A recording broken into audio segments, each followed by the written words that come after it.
Today we are going to Nigeria, 4,007 miles from Jerusalem. We are with Daniel Renna, who is in Abuja, Nigeria. Daniel, good morning. How's everything going?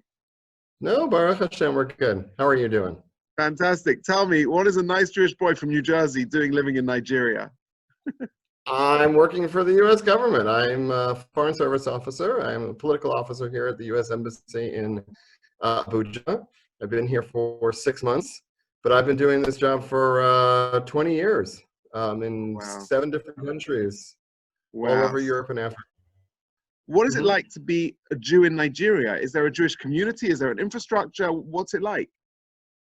So Nigeria is interesting in that it's a country of about 200 million people. It's the most populous country in Africa. Jews are here. There are a lot of Israelis who are here. Israelis have been here since the independence 60 years ago of Nigeria. And so there's a lot of Israelis that are working in farming in the northern parts of the country. They own farms and they're working that. So Chabad here is actually very, very interesting. It works very well with the Israelis. The only unfortunate part is that we live in an American embassy compound. The American embassy gives us housing, and so we live on a compound which is 17 kilometers away from Chabad. So we can't go there on Shabbos. But we go there on Sunday mornings. We have Shachris and Shakshuka on Sunday mornings, like a fill-in club, they call it. When we lived in the Gambia, we were like the only from Jews in like 3,000-mile radius. In Botswana, we were one of 2 from families in the whole country. So, it's hit or miss sometimes. And they say that there is Coca-Cola in those places, but not necessarily Chabad. So just my listeners understand, you are a yeshiva-educated, Orthodox Jew, observant Jew. It must be hugely challenging to celebrate Judaism, to practice Judaism. How did you get matzah for Pesach? How do you get kosher food? How does it work? Those are all good questions. So the thing is, I'll tell you, I'll go back. I grew up in an Orthodox home in New Jersey. I went to Yeshiva Elementary School, Yeshiva High School, Yeshiva University. I was in Yeshiva Hotel with Rabbi Lehrer in Israel. And my mother, Zichrona Livracha, always said, you could be a Jew anywhere. And so I took that to heart. My first tour was in Slovakia. I actually lived on the same street as the yeshiva of the Chassam Sofer before it was destroyed by the communists. And we got married in 2003 and we moved to the Gambia because that's where the State Department put me, and that was the middle of nowhere. And that's where we really had to sort of think about exactly the question that you asked. How can you be Jewish? So what we ended up doing is we sort of divided our sort of public Jewish life into sort of 5 different categories. You have Shabbos, you have kashrus, you have taras mishpacha, you have the Yomim Tovim, and then you have communal activities. Okay. So basically, we had to sort of say, okay, where are the compromises? Where do we not compromise, and what do we have to do? So one of the things that's nice about working in Africa is that every American embassy in Africa closes early on Friday. You work 9-hour days, Monday, Tuesday, Wednesday, Thursday, and then it goes until, in some places like Johannesburg, close at 12. Here in Abuja, we close at 1:30, and when I lived in Botswana, we closed at 1 o'clock. Different places at different times, but usually you have Friday afternoon off, which is very helpful in terms of Shabbos. You never have to worry about working late on Friday or explaining yourself or anything like that. So that's very helpful. When it comes to kashrus, we end up living by lists. As technology has improved over the last 20 years. It's gotten a little easier, but I remember very much, and we were in Slovakia, we had a Slovak list, we had a Vienna list, we had a Polish list, etc. When we moved to the Gambia, we used those lists as well because we got French food and British food and food from wherever else, and we had to look up on the list to see what was kosher, what was not. And in the Gambia, we lived on the ocean, so we had fish and we had vegetables. And there's a company, we found a company in South Africa that would ship us meat, cheese, and wine.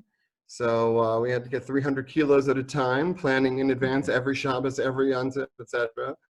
In advance. And so that was always challenging. And depending on where we've been either closer or further to. Like when we lived in Botswana, we got to go to Johannesburg once a month because that's where the mikveh was and the meat. So we would do that. In Armenia, we would go up to Tbilisi in Georgia, because that was also where the mikveh and the meet was. And so, you sort of figure out where you are and how you're going to get the stuff. And then Taras Mishpacha is what you do. You look for a mikveh, you look for someplace close to a mikveh, an ocean, something like that. You learn all the halachas and how to do that in a way that is non-traditional, not usually done. But then you have to remember, like, about your great-great-grandparents who went to the lake, the frozen lake in Russia, that kind of thing. There's a lot of interesting things, a lot of Mesiras Nefesh, You have people kids? call You it, have but kids? it's just like, it's what you got to do, it's who we are. What children do you have? We have 3. She's going to be 9 in a couple months. We have a 6-year-old who's going to be 7, and we have a 5-year-old son who just turned 5. And how do you educate them and schooling and Jewish life for them? So it's interesting. So just getting back to the original 5. So with Yom Tov, we always go away for Yom Tov.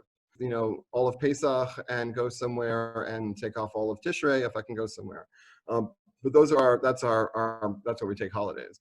And in terms of learning and stuff, I'm very happy that there's things called Daf HaShavua, and I'm able to learn, Gemara Be'iyun and stuff like that over a period of time that I can work and learning at the same time. So that's actually been very very good.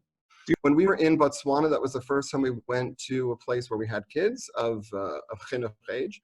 And so while we were there, the kids were going to an international school, and but we supplemented. We found somebody in South Africa who would Skype with the kids twice a week. So we called it Online Tour with Dora Devora, which is kind of what we're doing around the world now. But we got a lot start on that, I guess, a 2 years ago. And so we've just sort of renewed that here as well. I mean, do you ever feel like this has been a great adventure, but enough's enough? I need to just move to a regular Jewish community, put my kids in a regular Jewish school. Does that cross your mind? Not really. There are hundreds of languages in Nigeria. Hausa is a big one. Igbo, Yoruba. Those are all. How many languages do you speak? Do you speak a lot of languages? I speak 5. My wife speaks 8. What local customs have you picked up on your Shabbat table? Do you have any local foods or any local traditions? So chicken yassa is the chicken yassa, or poulet yassa as they call it in Senegal, is the most popular chicken recipe in the Gambia, and it's basically you make a marinade of onions and mustard and vinegar and a lot of onions. And then you put the chicken in there and you leave it there overnight, and then you grill up the chicken, and then you take the rest of the marinade, make it into a sauce. You let them sit. Sounds good. You put Sounds the chicken good. back in. It's very good. And then domada is a peanut stew that's it's made with like chunt meat basically. And you put the chunt meat in the pot, and then you make it into the sauce that is heavily laden with peanut butter. So the peanuts and the tomato and that kind of stuff, and it's really, really good. Have you experienced any anti-Semitism in all your trips around the world? Not overt, and you'd think that, but in Africa, Baruch Hashem, it's extremely tolerant of religion, and that's one of the things I think is very, very fascinating aspect of Africa. I mean, and I've spent of the last 20 years, I want to say maybe 12 years in Africa. Because we were in Slovakia, we were also in Armenia, but mostly we were in the Gambia, the Congo, Botswana, and here in Nigeria.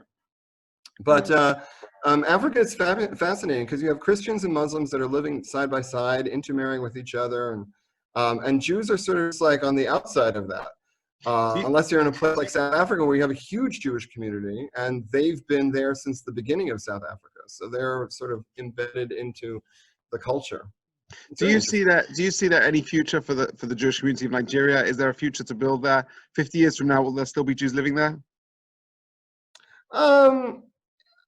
If there are Jews living here in 50 years, and I probably would guess that they would be probably Israelis or other foreigners who are here doing stuff to take advantage of the economic opportunities available. One of the things that's very interesting is that there is an Igbo community in the southern part of Nigeria who consider themselves the lost tribe of God. In one sentence, what does it mean to be a Jew? A Jew is who I am. You know, that's who I am. I was born this way, and this is I have obligations, and that makes up every aspect of my character and my. Wow, they're going to be Jews from all over the world watching this series. You have a message for world Jewry. Messages, I guess, you know, you can be Jewish anywhere. You just have to know what you're doing. You have to. It's Judaism is a religion of obligation, but it's also it's a religion of knowledge. And if you don't have the knowledge, you don't pass the knowledge on to your children, then you lose it. I mean, it's such a valuable and precious thing that you know, it really it becomes you, it is you, and that's what you have to do. Daniel Renna, this has been a privilege. When I'm next in Nigeria, I look forward to come for Shabbos. Thank you very welcome.